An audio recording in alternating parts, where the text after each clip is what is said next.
The dusty road seemed to stretch forever, as Elara kept walking. One hesitant step after another, her torn shoes scraping against the dirt. The leather was peeling at the seams, the soles almost separated, and every stone she stepped on sent a shock of pain through her feet, but she kept going because there was no turning back now. Behind her lay the life she had escaped, and ahead lay a ranch whose owner she had never met, a man she was supposed to marry by arrangement, a stranger who could reject her with one glance. Her fingers trembled as she clutched the small sack that held the few things she owned, a threadbare scarf, a wooden hair comb, and a single letter from the pastor who arranged this marriage. A good man, hard-working, quiet, and fair, the letter had claimed. But she had learned long ago that letters, promises, and people could all lie. When the ranch finally came into view, a wide stretch of golden fields, a tall barn, and a sturdy house her breath caught. It was beautiful in a way she had never seen before, peaceful, alive, a place where people built futures, not broke them. Still, fear tightened inside her chest. What if the cowboy took one look at her shoes and decided she wasn't worth the trouble? As she approached the porch, she saw him standing there, tall, broad-shouldered, wearing a weathered hat that shadowed his eyes. He didn't move or speak. He only watched her, like he was trying to read every line of her face, every tremble. In her hands, every tired step she took, her heart hammered. Heat rushed to her cheeks. She hadn't expected him to be younger, so intimidating, and she definitely hadn't expected her first thought to be that he was handsome, a man carved out of sun and stone, but she lowered her head immediately. Men like him didn't belong in the world she had come from. She finally reached the steps, her breath shallow from nerves. She tried to curtsy, but the motion pulled at her worn dress, and the movement made one of her shoes split further with a soft crack. The cowboy looked down. Her stomach fell. Shame burned through her. She shifted her foot back, trying to hide the torn leather. She was supposed to arrive as a bride. Instead, she looked like someone who had crawled all the way here. "I'm sorry," she whispered, voice barely audible. I came as fast as I could." For a long moment, he said nothing. The silence felt heavy, like the world itself was waiting for him to judge her. She prepared herself for rejection, for anger, for disappointment. But what came instead was a quiet, warm, almost amused voice. "Then you've brought everything." She blinked and looked up, confused. His eyes clear, steady, and gentle met hers, not with pity, not with judgment, but with a calm acceptance that shook her. He wasn't looking at her shoes. He wasn't looking at her torn dress or her trembling hands. He was looking at her. "You walked a long way," he said, stepping forward. "Don't matter what shape your shoes are in. You came. That's all that counts." Her throat tightened. With emotion she hadn't expected to feel here relief. Real, overwhelming relief. For the first time in a long time, she didn't feel like someone to be thrown away. He held out his hand, not grabbing, not demanding, just offering. "Welcome home, Elara." And for the first time since leaving the only life she knew, she allowed herself to hope that maybe, just maybe, this new beginning wouldn't break her. Elara had never stepped inside a home as warm and lived in as the cowboy's ranch house. The moment she crossed the threshold, she was struck by the comforting scent of wood, hay, and something faintly like cinnamon. The living room was simple but tidy, well-built furniture, a stone fireplace, and a large window overlooking the open fields. Everything felt carefully maintained, touched by steady hands. She stood near the door, unsure if she should remove her tattered shoes or hide them. The cowboy, who had introduced himself simply as Caleb, noticed her hesitation. "You can leave 'em on," he said gently. "Floor is tough, seen worse." His tone was calm, not commanding, and that ease made her shoulders relax a little. Caleb moved toward the kitchen. "You hungry?" Elara stiffened. Hunger was an old, familiar ache, but admitting it always felt shameful. Still, her stomach tightened painfully at the sound of the word. "A little," she murmured. Caleb didn't comment on her answer. He simply began preparing something, moving with the quiet confidence of a man used to working alone. Elara watched from a distance, unsure if she should offer help or stay still. "You can sit," he said without looking back, as if sensing her dilemma. She chose a chair near the corner of the table, sitting lightly, as though afraid she might break something. Moments later, Caleb placed a bowl of warm stew in front of her, thick, hearty, and fragrant. Her hands shook around the spoon. She tried to eat slowly, politely, but her body moved faster than she could control, swallowing spoonful after spoonful. She realized, too late, that Caleb had stopped chopping vegetables and was watching quietly. Her face burned with embarrassment. I'm sorry, I didn't mean. You don't have to apologize for being hungry, he interrupted softly. Eat what you need. There's plenty here. His kindness felt unreal. She waited for the shift, for the moment he would snap or change or mock Herb. It didn't come. Caleb returned to his chores as if her presence wasn't a burden at all. When she finished, she tried to stand. I can wash the bowl. You're a guest today, he said. Work can wait until you're rested. Rested? A foreign word. Rest had never been offered to her. She followed him outside as he showed her the yard. The ranch spread across endless golden fields. Horses grazed near the fence line, and the wind carried the scent of wild sage. Everything felt open, free, so unlike the cramped, suffocating places she'd known. Caleb led her to a small garden behind the house. This'll be yours, if you want it. Was my mother's. Elara froze. No one had ever given her anything not like this, not without expecting something in return. My manin, she whispered. Caleb nodded. Figured you might like planting things, or just sitting here when you want quiet. She knelt beside the small patch of soil, touching the earth. It was soft, rich, alive. She blinked rapidly, fighting a sudden sting of tears. Caleb pretended not to notice her trembling. We'll take things slow, he said. You don't owe me nothin' but honesty. Those words hit harder than any blow she'd ever taken, because honesty meant telling the truth about her past. And she wasn't ready, couldn't be ready, not yet. Caleb seemed to understand without her speaking. When you're ready, he added. They spent the afternoon walking the property. Caleb pointed out the barn, the chicken coop, the horses by name. He didn't ask questions about her old life. He didn't look at her with suspicion or pity. He treated her like someone who belonged here. As the sun dipped low and painted the sky orange, Elara stood beside him on the porch. For the first time in her life, she felt safe, maybe even welcome. And that scared her more than anything else. The next morning, Elara woke to the sound of roosters crowing and the soft clatter of pans from the kitchen. For a moment, she didn't remember where she was. Then the scent of fresh bread drifted into the small guest room, and everything from yesterday rushed back: the long walk, her torn shoes, Caleb's gentle words, the quiet peace of the ranch. Peace, a word she had never truly understood before now. She sat up slowly, smoothing the blanket. The bed was the softest she'd ever slept on, and she had woken without fear for the first time in years. Yet that unfamiliar comfort made her nervous. A part of her kept waiting for something to go wrong, for kindness to suddenly turn into cruelty, the way it always had in her past. Taking a deep breath, she stepped out of the room. Caleb was already at the stove, flipping something in a pan. He glanced back when he heard her, but didn't stare, didn't study her, didn't judge.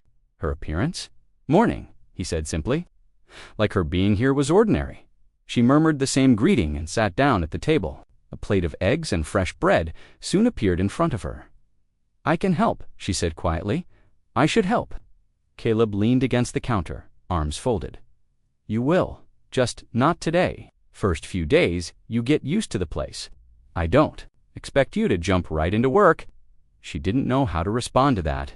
Her entire life had been work, from sunrise to past dark. She didn't know how to be someone who didn't earn their right to breathe. If I'm staying here, she whispered, I should contribute. Caleb studied her not with suspicion, but with a gentleness that made her pulse tremble. Yeah, being here is contributing, he said. Ranch gets awful quiet. Good to have someone around, her heart stumbled. No one had ever said her presence was good. After breakfast, Caleb took her to the barn. The horses snorted curiously at her, especially a chestnut mare with bright eyes. That's Willow, Caleb said, patting the horse's neck. She's friendly. Elara reached out hesitantly, half expecting the animal to shy away from her touch. But Willow leaned into her palm, soft, warm, trusting. A small, unsteady smile tugged at Elara's lips, one Caleb noticed but did not comment on. She likes you, he said instead. Animals know good people. Elara's throat tightened. She looked down quickly. They spent the morning tending to small chores, not demanding ones, just gentle introductions. Caleb asked if she wanted to feed the chickens, brush Willow, or water the garden. He never ordered, never pushed. He let her choose. She found herself laughing quietly, softly, when a chicken tried to steal food from her hand. Caleb's head snapped toward her. At the sound, he didn't smile widely, but there was a softness in his eyes that warmed her more than sunlight. The day passed calmly, but something changed between them. Not spoken, not obvious, but present. "You know you're safe here, right?" The words hit her like a shock. Safety. Could she believe it? "I want to," she whispered, "but I don't know how." He nodded, as though he understood perfectly. He didn't press further, didn't ask about her past, didn't force promises. He simply sat beside her, steady as the horizon dot, and for the first time, she felt that maybe the silence between them didn't hide danger, maybe it held healing. For the next few days, Elara settled into a rhythm she had never known before: gentle mornings, quiet afternoons, steady work that didn't come with shouting or blows. He had shown since the moment she arrived. But comfort was a dangerous thing for someone who had lived without it. Because with comfort came the fear that it would all be taken away. And on the fourth day, a simple misunderstanding shook the fragile trust she was building. It began when Caleb left early for town. He hadn't said why, just told her he'd return by noon. Elara tried not to worry, but her mind twisted with doubts. Men in her past had often used errands as excuses to avoid her. Some disappeared for days, some returned angry, some returned drunk. She worked alone in the garden to distract herself, fingers loosening the soil, planting small herb seeds he had bought. She found herself glancing toward the road over and over, waiting for his silhouette. When Caleb finally returned, he carried a paper-wrapped parcel under his arm. Elara straightened, instinctively nervous. Gifts in her old life had always come with conditions. Caleb didn't notice her tension. He walked toward her and held out the parcel. "Got you something?" he said. Her pulse spiked. For me," he nodded. Figured it'd help. Elara hesitated before unwrapping it. Inside were a pair of sturdy leather boots, beautiful, well-made, far better than anything she had ever owned in her life. Her breath caught. "I saw your shoes giving up on you," he said softly. "Thought you might like these." Her heart instantly twisted into panic. He had noticed her torn shoes. He had noticed her shame. He had bought her something expensive, which meant she now owed him, didn't she? That was always how it worked before. Kindness was never free. She stepped back, clutching the boots like they were burning her hands. "I didn't ask for these," she said a bit too quickly, a bit too sharply. Caleb's brows pulled together in confusion. "Didn't say you asked." "I don't want to owe anyone anything," she blurted, voice cracking. "I don't want debts. I don't want expectations I can't meet." Realization dawned on him slow, heavy, painful. "Elara," he said, softly, "that's not what this is." But she was already shaken, pulling into herself like a cornered animal. "You don't have to buy me things. I can work for my keep. I can do whatever chores you want. You don't need to pretend to be kind." Caleb's jaw clenched not in anger, but in a quiet ache she didn't understand. He stepped closer, slowly, as though approaching a frightened horse. "I'm not pretending," he said. "I saw your feet hurting, that's all. Thought maybe boots might make your days easier. You don't owe me a thing for them." But Elara's fear was louder than his calm voice. "I don't want to be owned," she whispered. "Not ever again." That broke something in him. Caleb didn't touch her, didn't reach for her. He just placed his hat against his chest, eyes shadowed with something tender and heavy. "You ain't owned," he said quietly. "Not here, not by me, not ever." Silence stretched between them, thick, trembling. Elara lowered her gaze, tears gathering despite her efforts. She hadn't meant to hurt him, but she didn't know how to accept kindness without flinching. Caleb took a breath and spoke gently. "If you don't like him, we'll return him, or trade him, or toss him. Don't matter none. What matters is that you're comfortable." His voice was steady but soft, like he was carefully stitching shut a wound he hadn't meant to open. And for the first time, Elara realized that misunderstanding wasn't just hers. Caleb had feelings, took quiet ones, but real. As she held the boots against her chest, she whispered, "I'm trying." He nodded. "I know." And somehow, those simple words eased the storm inside her more than any gift ever could. The misunderstanding about the boots left a fragile silence hanging in the air for the rest of the afternoon. Elara stayed in the garden, hands buried in soil, trying to steady her breath. Caleb kept to the barn, working longer and harder than usual. She could hear the rhythmic sound of wood being chopped, sharper than she'd ever heard it. Not angry, just hurt, and that realization weighed on her like a stone. By late evening, as the sky burned orange and pink, Caleb finally returned. To the house, wiping sweat from his brow, he paused when he saw Elara sitting on the porch steps, boots still in her lap. She lifted her head slowly. "I didn't mean to upset you." Caleb leaned against the railing, crossing his arms, not defensive, just tired. "You didn't upset me, Elara. You scared me a little. Thought maybe I'd pushed you somehow." Her lips parted. "No, you didn't." "Then what happened?" he asked, gently. "Why'd boots scare you so bad?" Her fingers tightened around the leather. For the first time, she didn't look away from him. She held his gaze, though it shook her inside. "Where I came from," her voice trembled, but she forced herself to continue. "Kindness wasn't real. It was bait. Someone offered food so they could take something else. Someone offered help, but it turned into control. A gift always meant a price." Caleb's jaw clenched, and a muscle in his cheek twitched, but he didn't interrupt. "I've never had anything without paying for it," she whispered, in fear, in silence, in obedience. She swallowed. "I thought if you gave me these, you'd expect something to—" The porch grew quiet, except for crickets. Caleb crouched down so he could look up at her instead of down. His voice was steady, but she could hear the pain behind it. "Elara, did someone hurt you before you came here?" Her breath hitched. "Yes, more than once." A shaky nod. Many times Caleb didn't curse, didn't explode, didn't demand names. He just closed his eyes for a long moment, breathing out slowly through his nose as if trying to contain something boiling under his ribs. When he opened them again, they were gentler than she had ever seen. "Thank you for telling me," he said softly. "I know that wasn't easy." She blinked rapidly, tears threatening again. "I didn't want you to think I was ungrateful. I never did," he replied. Elara looked down at the boots.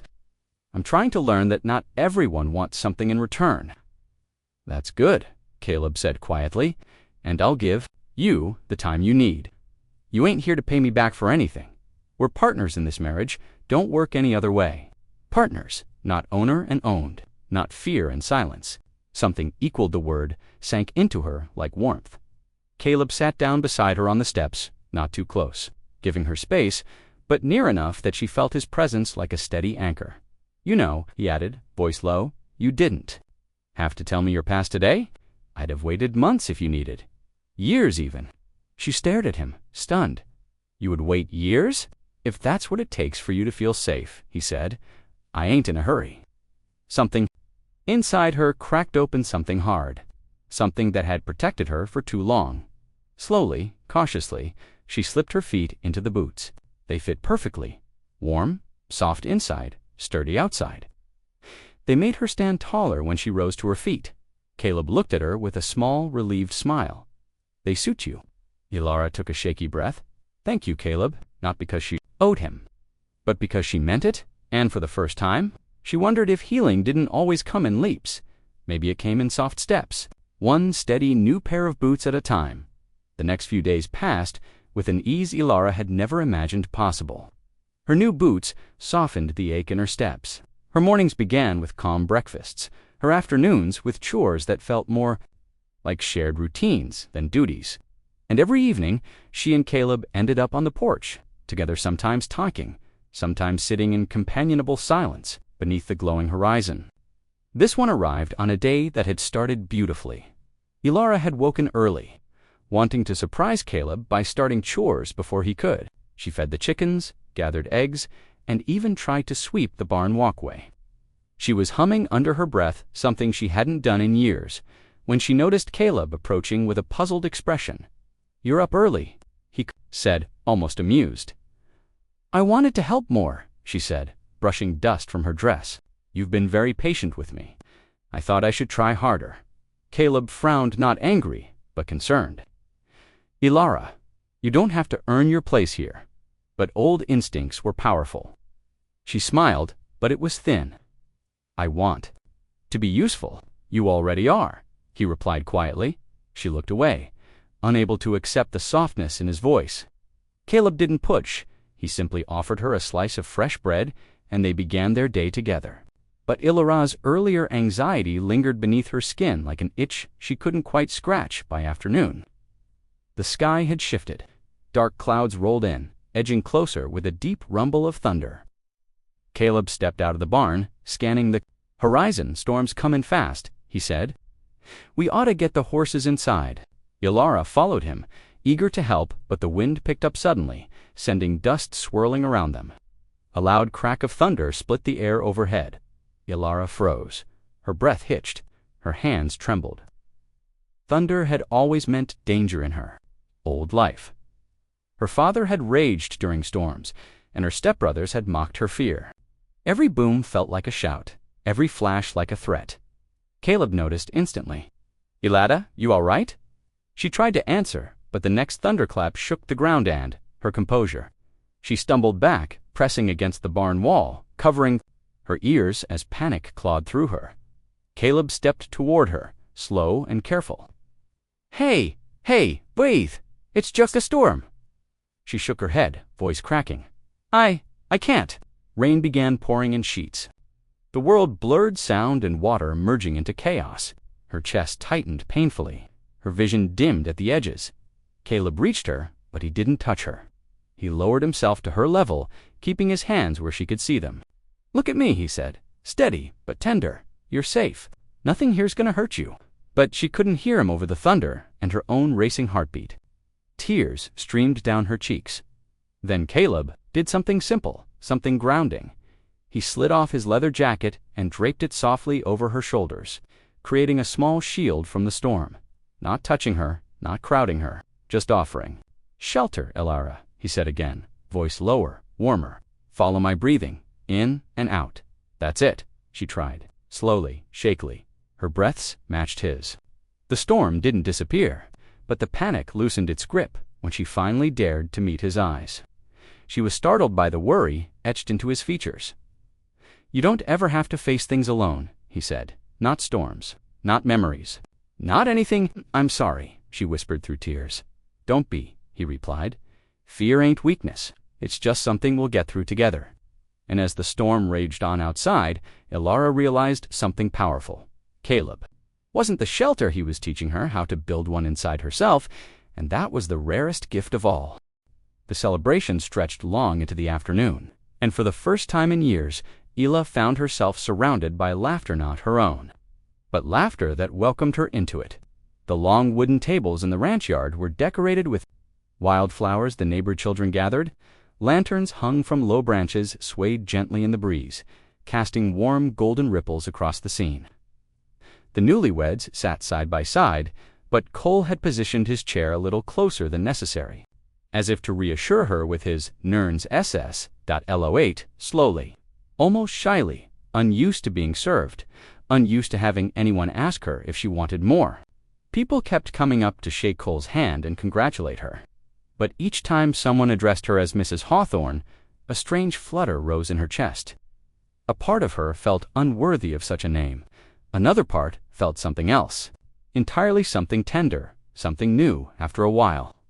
The crowd thinned as people drifted into little groups, chatting, dancing, telling stories. Cole nudged her gently. "You look like your head's full," he murmured. She glanced down at her lap. "It's just strange being wanted here." Cole's eyes softened. "You get comfortable, Ella, 'cause this place wants you." "I want you." The words wrapped around her like a warm quilt, but they also stirred a nervous ache deep inside. She'd survived years of being unwanted, pushed aside, dismissed, ignored. Now, being wanted felt like walking barefoot on unfamiliar ground. A group of neighbor women approached, smiling brightly, and pulled Ella into their circle. They complimented her dress, asked about her past in soft, careful voices, and shared little stories of their own beginnings.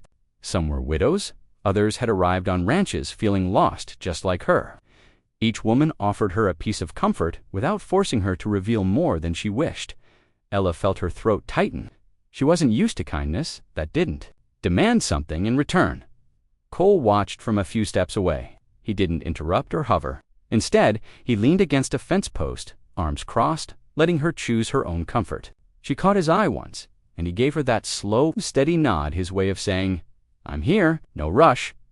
When the music began, again an old fiddle humming a soft, sweet melody, the women drifted away. Ella stayed where she stood, the fading sunlight. Warming her shoulders, Cole approached her quietly. "Tired?" he asked a little. She hesitated, then whispered, "Does everyone expect me to be perfect?" Cole blinked. "Perfect? Hell no." He stepped closer, lowering his voice. "They expect you to be exactly what you are right now. Honest, nervous, trying." His gaze dropped to her hands, which were twisting together. He gently took them in his. "Ella, I don't want perfect. I want real." Her eyes stung. No one had ever wanted real from her. Real had always been too messy, too fragile, too inconvenient. The fiddle's tunes softened behind them as Cole continued. "You don't owe me anything today. Not calm, not confidence, not explanations." His thumb brushed the back of her hand. "All you owe me is to breathe. One breath at a time." Ella released a shaky breath, and he smiled faintly. "Good see, you're doing fine." She felt something shift inside her, a small, quiet settling, like her soul finally choosing a place to sit. As the sky deepened into streaks of lavender and rose, Cole leaned close and whispered something she would remember for years. "You're not a guest here anymore, Ella, you're home." And for the first time in her life, she believed she might deserve that. As twilight deepened, the ranch slowly transitioned from noisy celebration to a gentle hush. The lanterns glowed warm in the dusk, flickering like fireflies caught in glass. Guests began to say their farewells, hugging Ella warmly and clasping Cole's arms with knowing looks. A few women whispered to Ella that she'd be all right, that first nights were nothing to fear, that Cole was a good man through and through. Their kindness only made Ella's heart tighten when the last wagon rolled away and the yard fell quiet. Cole turned to her with a soft smile that didn't press or assume. "Want to walk a bit before we head in?" he asked. Ella nodded quickly, maybe too quickly. The truth was, the thought of going inside, of being alone with him, terrified her. Not because she feared him, but because she feared failing him. She feared not knowing what he expected. Cole offered his arm in a gentle, old-fashioned gesture. She hesitated, then slipped her hand through. His arm was solid, warm, grounding. They walked toward the open pasture, the sky above them painted in the deep, velvety colors of night. Crickets sang in the tall grass. A soft breeze carried the faint scent of hay and summer earth. "You're quiet," Cole said after a few moments, his voice low. "I don't know what to say," she admitted. "You don't have to say anything." But he could feel her tension, her breathing too shallow, her hold on his arm too light, as though she was afraid she might do something wrong just by being near him. When they reached the fence line, Cole stopped. He leaned both arms on the wooden rail, looking out over the moonlit fields. Ella stood a small distance away, hands clasped tightly in front of her. After a long silence, Cole turned to her. "Ella, what are you scared of?" The question unsteadied her. She bit her lip. "Everything," she whispered. "I've never belonged anywhere, never been wanted. I don't know how to be someone's wife." Cole straightened and stepped toward her slowly, careful not to startle her. "Being my wife doesn't come with rules." She shook her head, tears already gathering. "But I don't know what you expect. Women talk. They said you'd be patient," but her voice cracked. "But I don't know how to be enough." The words tumbled out before she could swallow them back. Shame heated her cheeks. She braced herself for disappointment, for frustration, for that cold look she'd seen too many times on too many faces. But Cole only looked at her with the gentlest kind of heartbreak. "Ella," he said, the words soft, steady. "Look at me." She lifted her gaze slowly. "You don't owe me perfection. You don't owe me knowledge. You don't owe me a single thing tonight except honesty. And you've already given me that." A tear escaped down her cheek. Cole reached out, but paused, an inch from her face, waiting for permission. When she didn't flinch, he brushed the tear away with the back of his finger. "I'm not a man who takes what isn't offered freely," he murmured, "and I'm not in a hurry. We've got time, days, weeks, however long it takes for you to feel safe with me. Ella's breath trembled. You mean that? I do. You won't be angry if I'm slow? I'll be honored, he said simply, to be the man you learn to trust. Ella felt something break open inside her, not pain, not fear, but relief so strong her knees weakened. Cole stepped closer, steadying her with hands as gentle as a whisper. And there, beneath the rising moon, she felt the first true flicker of safety she'd ever known, born not of possession, but of patience. As twilight deepened, the ranch slowly transitioned from noisy celebration to a gentle hush. The lanterns glowed warm in the dusk, flickering like fireflies caught in glass. Guests began to say their farewells, hugging Ella warmly and clasping Cole's arms with knowing looks. A few women whispered to Ella that she'd be all right, that first nights were nothing to fear, that Cole was a good man through and through. Their kindness only made Ella's heart tighten. When the last wagon rolled away and the yard fell quiet, Cole turned to her with a soft smile that didn't press or assume. Want to walk a bit before we head in? He asked.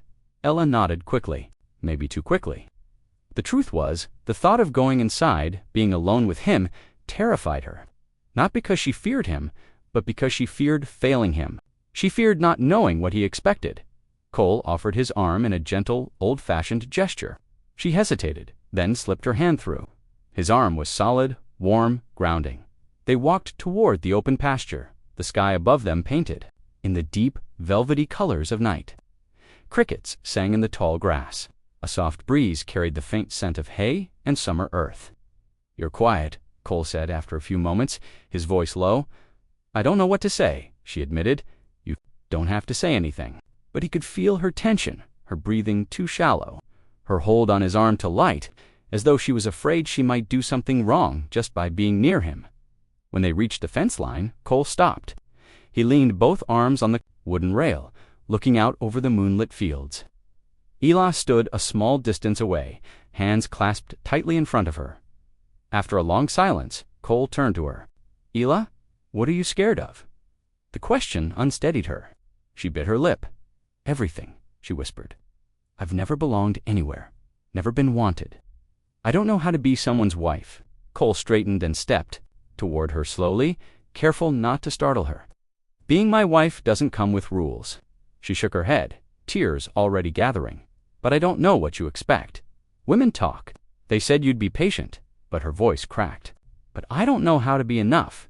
The words tumbled out before she could swallow them back. Shame heated her cheeks. She braced herself for disappointment, for frustration, for that cold look she'd seen too many times on too many faces. But Cole only looked at her with the gentlest kind of heartbreak. Ella said the word, soft, steady. Look at me. She lifted her gaze slowly. You don't owe me perfection. You don't owe me knowledge. You don't owe me a single thing tonight except honesty, and you've already given me that. A tear escaped down her cheek. Cole reached out, but paused, an inch from her face, waiting for permission. When she didn't flinch, he brushed the tear away with the back of his finger. I'm not a man who takes what isn't offered freely, he murmured, and I'm not in a hurry. We've got time, days, weeks, however long it takes for you to feel safe with me. Ella's breath trembled. You mean that? I do. You won't be angry if I'm slow. I'll be honored, he said simply, to be the man you learn to trust. Ella felt something break open inside. Her not pain, not fear, but relief so strong her knees weakened. Cole stepped closer, steadying her with hands as gentle as a whisper. And there, beneath the rising moon, she felt the first true flicker of safety she'd ever known, born not of possession, but of patience. The first light of dawn crept softly over the horizon, painting the ranch in gentle shades of gold and pink. Birds chirped in the distance, and the air smelled of dew hay and the faint warmth of yesterday's fire. Ella woke slowly, cocooned in the quilt Cole had placed on her bed. For a moment, she stayed still, savoring the quiet, the safety, the simple fact that she was still alive, still here, still herself. No one was shouting. No one demanded anything from her. No one was waiting for her to be less than she was. She slipped out of bed, stretching, feeling the new boots he had bought her resting in the corner, sturdy, clean, a promise she could feel in every step. She smiled softly, remembering his words. Then you've brought everything. Everything. Even her fears, her scars, her broken past, they were part of her, and he had accepted them. Ella made her way downstairs, pausing at the doorway to take in the kitchen. Sunlight poured through the windows, illuminating the rustic beauty of the space. Caleb was already there, pouring coffee into a mug with the same quiet care he showed in everything he did. When he looked up and saw her, his eyes softened immediately. "Morning," he said, his voice warm but low. "Sleep well?" Ella nodded, her chest tightening with emotion. "Yes, better than I have in years." He set the mug on the counter and walked toward her, closing the small distance between them. He didn't reach for her, didn't demand anything, he just stood, patient, solid. "You don't have to rush into anything today," he said, echoing the countless reassurances of the past days. "Coffee first, quiet first, then we'll see. Where the morning takes us." Ella felt her lips curve into a real smile, one that reached her eyes. The tension in her shoulders, the constant readiness to flee, was slowly loosening. She realized she had walked miles in worn shoes to arrive at this place, thinking she was bringing nothing. But Caleb had been right. She had brought everything: courage, honesty, a heart that had survived, and a soul that still hoped. Cole, noticing her quiet contemplation, finally spoke softly. "You know this ranch. It's never been just mine. It's a home, and a home's nothing without someone to share it with. You make it mine." Ella blinked, the weight of those words sinking in. No one had ever said anything like that to her. She had been sold, dismissed, ignored, but here a man trusted her presence, valued it, and claimed it as part of his life without question or expectation. Her chest ached with gratitude, with relief, with a sense of belonging she had never imagined possible. She started, unsure what to say, but words weren't necessary. She simply reached for his hand, letting him hold it, a simple gesture that spoke louder than anything she could voice. Cole squeezed gently. "You don't have to say anything. Just stay. That's enough."